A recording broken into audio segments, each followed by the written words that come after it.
Hey, Chiefs fans, let's get to 7,000 subscribers before week 1. Less than 3 weeks away. I think we can do it. Less than 500 subs from getting there. We've been growing a lot over the past month or so. Let's continue. Keep the momentum going. I did the math, 50, 60 subs per day. I'm not a mathematician, but I think we can get to 7,000 subs by week 1 for that Chiefs and Texans matchup. We're very, very excited. Hit that sub button. We got videos going up almost every single day. Now, a lot of you guys have been asking, should the Chiefs sign Earl Thomas? Let's explore that right now.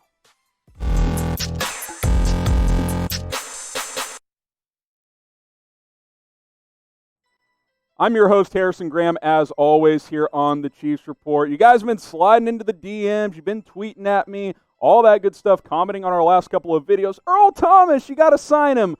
Let's explore it here for a little bit, shall we? Obviously, the Ravens, in a somewhat shocking move, decided to release him on Sunday after his altercation with Chuck Clark. That was basically the final straw, according to the latest reports, that he's just been causing issues pretty much since he's been there, quite frankly. Has not really been a good locker room guy, which is not really what he was, or which is the opposite of what he was known for in Seattle. He was a leader type of guy with that Legion of Boom. But the Ravens, they're so fed up, and despite being in a Super Bowl window, they're just like, we're out on this guy.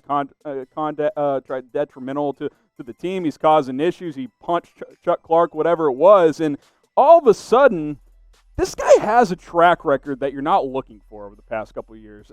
Antonio Brown 2.0, he's entering that territory. You go back to the end of his time in Seattle, he begged the Cowboys to sign him, basically, after a game in which the Seahawks beat the Cowboys in a crucial game for playoff positioning. Then the next year, begged for a contract from Seattle, didn't get it. Flips off Pete Carroll after he blows out his knee as he gets carted off the field. Now he gets to Baltimore, signs the big deal. He's got the altercation with Chuck Clark. Now you're seeing reports he's been missing meetings, showing up late to meetings. Then don't even get me started with whatever that thing was earlier this offseason involving his brother and his wife. You guys know what I'm talking about there. Weird stuff. But this guy's gone off the rails a little bit. That is the ultimate point I am trying to make. Before I dive deep into my thoughts, I want to hear from you guys. I'll make this the pinned comment on today's video. Do you want Earl Thomas on the Chiefs? Type Y for yes.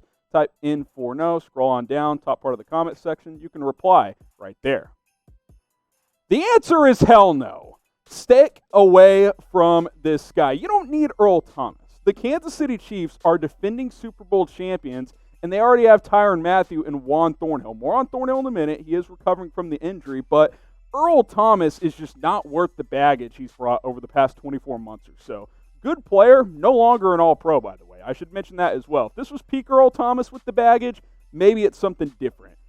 Even though he probably wouldn't cost a ton, A, the Chiefs don't have a ton of cap space. They got like 11, 12 million. And B, you just don't need this guy. You don't want these type of bad apples in your locker room when you are a contending team. By the way, I should mention, I already did mention a little bit, the Ravens are in a Super Bowl window too. They got rid of this guy.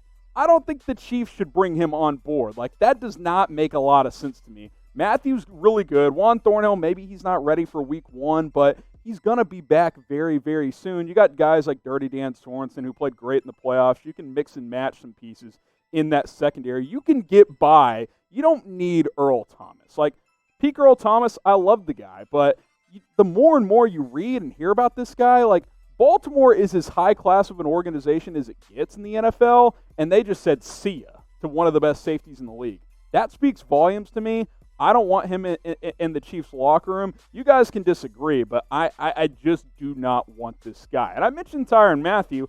I think he's a better safety than Earl Thomas. Sure, ET's probably a little bit better than Juan Thornhill as of now, but first of all, answer this question. Who is the better safety? Type TM for Tyrann Mathieu. Type ET for Earl Thomas. Let me know in the comment section. More on Juan Thornhill in a sec, but first, I wanted to tell you guys about these face coverings we have with our partner Fanatics.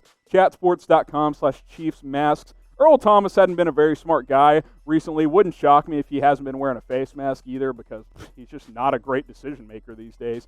Chatsports.com/Chiefs masks. That link is going to be in the comments and in the description. It's easy. You click that link, you shop today. We got a ton of different variety face coverings representing the Chiefs for you guys. Hey, Arrowhead Stadium's allowing fans. Here's the thing, though. You have to wear a face covering. So this is an opportunity to rep the Chiefs when you enter Arrowhead this season. Again, one more time, that link will be in the comments and in the description.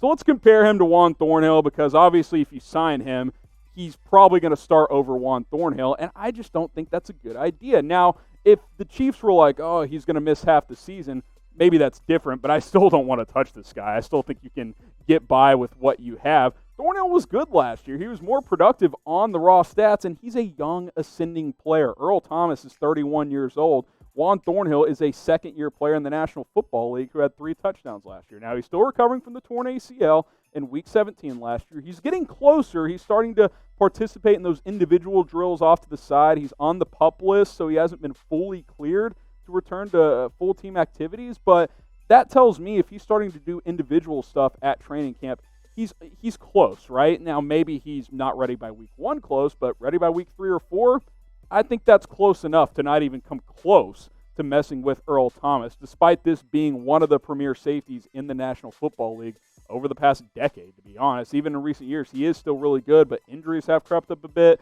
Didn't play nearly as well in Baltimore this past year. Could the Legion of Boom, could he have been a product of a really good defense? I don't necessarily think so, but he wasn't as good in Baltimore. I don't want to touch this guy in Kansas City. Too much baggage at this point. He's older. You got a locker room with high character. Don't bring this guy on board. It just does not make a lot of sense. And Juan Thornhill is going to be a good player for a long time. So speak it into existence. Will Juan Thornhill be ready for Week 1? If you think so, type 1 for yes. If you're like, probably not Week 1, type 2 for no. Realistically, probably not ready for Week 1, but I think he'll be ready at some point during the first 4 weeks of the 2020 season.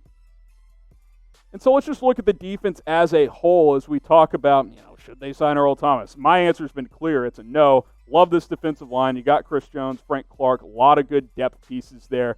I'm curious to see with guys like Taco Charlton if they can make the roster. Linebacker's a much bigger question mark than safety, by the way. If you want to invest, go sign another linebacker. You got Willie Gay Jr., who's turning some heads in training camp, but he still is a rookie. Obviously, Hitch and Damian Wilson there. That's going to be your core 3 this year. And then let's just look at what it would look like with Earl Thomas in that secondary. Sure, name alone, it is intriguing. I'm not going to lie to you. I'm not going to say that this looks bad, right, like on the football field. Earl Thomas and Tyrann Mathieu would be a fantastic 1-2 punch at safety, but, speaking of punches, he's thrown too many of those recently. I just do not need this in my locker room if I am the Kansas City Chiefs and I am the leading front runner to win the Super Bowl. The Ravens are right behind the Chiefs, and they said goodbye. Why do the Chiefs need to sign him? Don't sign him. Stick away from him. Dallas deals, they love drama. He can go sign there. I'm not touching this guy with a 10-foot